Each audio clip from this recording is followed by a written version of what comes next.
The Phillies have only won 2 of their last 6 games, and Tyler Phillips started both of them. Is that just a coincidence, Bob? Do we read more into that? What is your take on Tyler Phillips being the only winning Phillies pitcher recently? Just the way you draw it up, right? You know what I mean? Look, it's on the bingo card all along, right? It's not good, obviously, but it's also a pleasant surprise at the same time that he was able to turn in the start that he did yesterday. And obviously, it took a little bit of time for that offense to get going. They capitalized on a mistake by O'Neal Cruz, and good for them. But I mean, really, Tyler Phillips had to be that good in the early innings to even put them in a position to win. And so we talk about what are they going to do with the number 5 spot in the rotation? What happens if they do expand to a 6-man at some point? He's at least giving them something to think about. Much the way I wouldn't want to overreact after 2 starts, I'm not going to overreact after 3. But you string enough of these together, and it makes you think, like, okay, maybe they have something here it's a little bit more than what you would have initially anticipated. We'll see. Bob, when you think about this pitching staff moving forward, look, we know these guys are good, right? But do we read anything into the fact that Suarez is pitching tonight and Wheeler is pitching Tuesday, because they both had this back strain, tightness issue, kind of very almost like borderline hockey description with the injury? Like, do we read anything into why one guy is starting one day or the other, or is that just a traditional, hey, we're Philly fans, we're just going to dig too deep into something we don't need to? It could be a little bit of that. I mean, I think when you look at the 2 injuries, were they more concerned about Zach Wheeler's? Probably. I don't know that it really makes a difference. They're both starting in this series. It's a day apart. So I don't know that I would read a whole lot into it. But I'll tell you what, I mean, as far as Ranger Suarez goes and the anxiety over his recent performance, they could really use a good start from him tonight, and he has quite a test ahead of him. The Twins have hit very well over the last 2 months, and in fact, they've been outstanding against left-handed pitching this season. They have the best average from a team standpoint in baseball against lefties. They're second in slugging, second in OPS. So this is going to be a heck of a test for Ranger Suarez tonight, and if he passes it, then I think we can all take a deep breath and say, all right, that's the guy we expected to see here.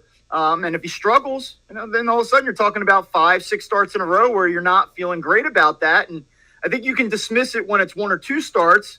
If it builds to a handful consecutively, you start to, I think it's fair to have a little bit of anxiety over it. Hey, Bob, I got to talk about Jose Alvarado. Struggled mightily on Friday. He's got a 9.95 ERA here in the month of July. He had a lower leverage situation yesterday. He comes in the ball game. Do you think Rob Thompson's going to go to him in those type of situations rather than the 8th, 9th inning in the big at-bats? Maybe you throw in Gregory Soto as a lefty instead to just try and get his confidence back a little bit? A little bit. I was surprised on Friday night that he got the 9th inning, the way that he's pitched during the month of July. And I really even feel like it dates back to the London series, that Sunday game where they let it slip away. He actually had, I believe, 6 of his next 7 appearances were still scoreless, but you just didn't feel like he was as crisp.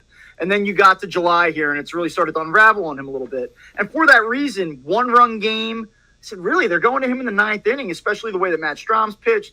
He didn't come into that game on Friday. And I guess what the Phillies thought was, yeah, look, he has struggled, but he's such an important piece of what we're doing. Let's see if the All-Star break resets him and gets him right. And so they went to him, and it didn't reset him, and it didn't get him right. And I think that game was sort of like the line in the sand where they said, okay, we're going to have to dial it back here a little bit now. We're going to have to use him in lower leverage spots. And he comes in yesterday. They're up by a handful of runs. Game's not in jeopardy. Gives up a hit right away, but gets 2 strikeouts, throws a decent inning. I think that they have to build him back up a little bit and let him work through this. Obviously, sometimes the situation necessitates that you go to a guy in a spot where you'd rather not.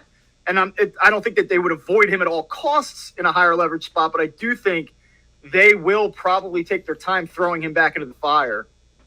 Talking with Bob Wankel from Crossing Broad, also Crossed Up is the podcast. Joining us here on the Sports Bash, Josh Hennig, Nick Earnshaw, affiliate for Mike Gill on 97.3 ESPN.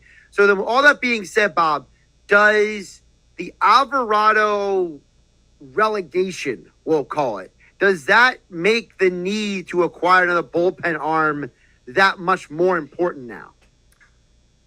Yeah, I mean, I think that if everybody was firing on all cylinders, you'd say, they don't need any bullpen help. But No, Jose Alvarado has struggled. Ryan Kerkering did not have a real clean appearance on Friday night either. I think he kind of was the one that sort of put that game in jeopardy as it progressed. And, I think he's overall been pretty good, but he wasn't particularly great the other night. Matt Strahm has had a couple hiccups here and there lately. I don't think that there's any reason to say, like, okay, they can't win a World Series or they can't make a playoff run with this current bullpen construction, but would they be better served by adding to it? I think so. And I think you do need to protect yourself a little bit with some of the uncertainty from Jose Alvarado specifically. So does that put a guy like Tanner Scott back in play? It could. Again, my thought all along is if you're going to go out and add to the bullpen, though, it better be a guy of consequence. It better be a guy that you can hand the ball to in a pressure spot late in the game, 1-run lead, and say, go get me this out. Because if it's not that guy, then why do it? I don't think you want one of those fringe guys. I think you need a guy. Bob, Josh and I were talking about Cristian Pache a little bit earlier, and he's been getting a lot of opportunities lately. Do you think it has anything to do with the trade deadline? And if so, does he have any value at the deadline? We talked about Mickey Moniak getting traded a few years back where you didn't think you would get a lot for him. Is Cristian Pache in that type of situation here?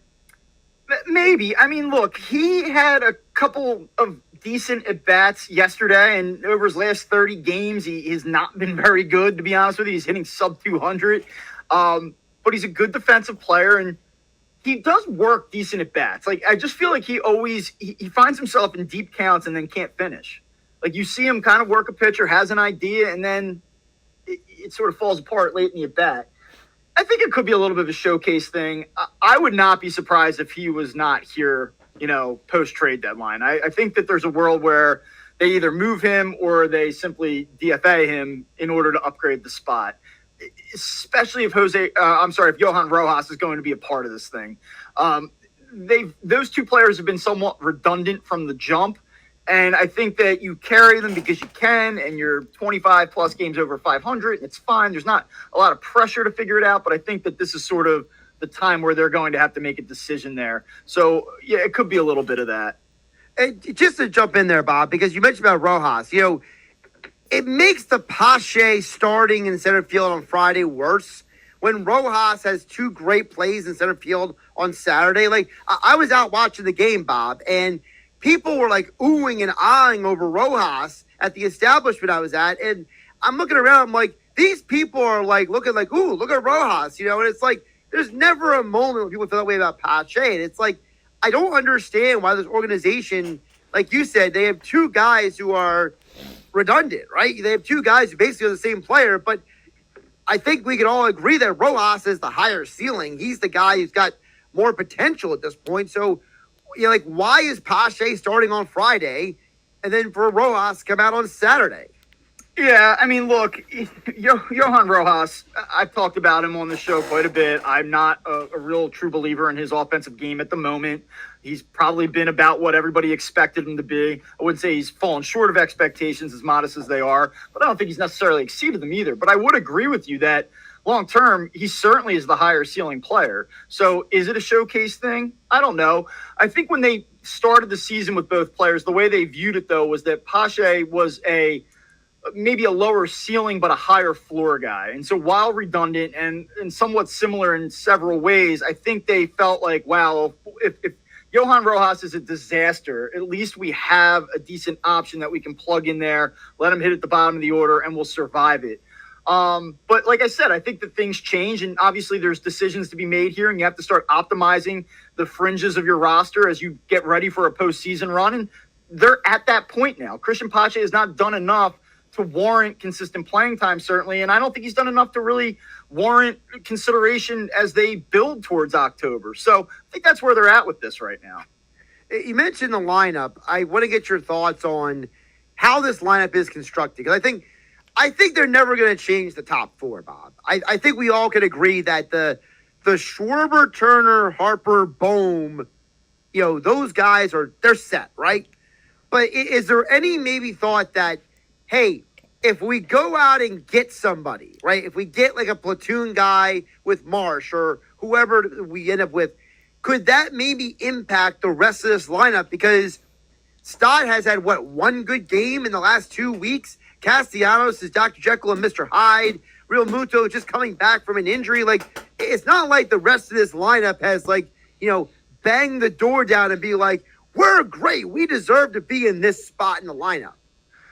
Yeah, well, I mean, Nick Castellanos has helped things here considerably. I mean, over the last 30 games, he is hitting over 300, and his OPS is north of 850. So he's actually back up over 7. He's at a 702 OPS after that home run at the end of yesterday's game. First time he's been there since March 31st. So he actually has sort of solidified his game a little bit. So I think that you have Schwarber, Turner, Harper, Bohm. I think they like Castellanos the way he's going right now in that 5 spot. If you're facing a right-handed pitcher, I think you're still comfortable with that. Marsh probably hits 6. It's that 7, 8, 9 that they sort of have to iron out a little bit. And a lot of the uncertainty ties into, as you mentioned, Bryson Stott, who over the last 30 games has been basically a 200 hitter. He just has not provided anything to them. A lot of weak contact, a lot of lazy fly balls to the opposite field. And they sort of have to figure that part of it out. So if you come in and you get another outfield piece, then that probably shuffles the way that you deal with the back end of the second part of your lineup.